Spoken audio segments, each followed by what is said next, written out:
நற்செய்தி வாசகம். நான் உலகிற்கு ஒளியாக வந்தேன். யோவான் எழுதிய தூய நற்செய்தியிலிருந்து வாசகம்.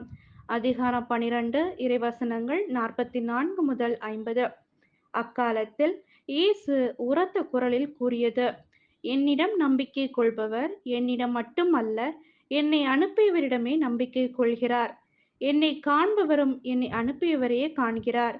என்னிடம் நம்பிக்கை கொள்பவர் இருளில் இராதபடி நான் ஒளியாக உலகிற்கு வந்தேன். நான் கூறும் வார்த்தைகளைக் கேட்டும் அவற்றைக் கடைப்பிடியாதவருக்கு தண்டனை தீர்ப்பு வழங்குபவன் நான் அல்ல. ஏனெனில் நான் உலகிற்கு தீர்ப்பு வழங்க வரவில்லை, மாறாக அதை மீட்கவே வந்தேன். என்னை புறக்கணித்து நான் சொல்வதை ஏற்றுக்கொள்ளாதவருக்கு தீர்ப்பளிக்கும் ஒன்று உண்டு. என் வார்த்தையே அரு. இறுதி நாளில் அவர்களுக்கு அது தண்டனை தீர்ப்பு அளிக்கும். ஏனெனில் நானாக எதையும் பேசவில்லை, என்னை அனுப்பிய தந்தையே நான் என்ன சொல்ல வேண்டும், என்ன பேச வேண்டும் என்பது பற்றி எனக்கு கட்டளை கொடுத்துள்ளார். அவருடைய கட்டளை நிலைவாழ்வு தருகிறது என்பது எனக்கு தெரியும்.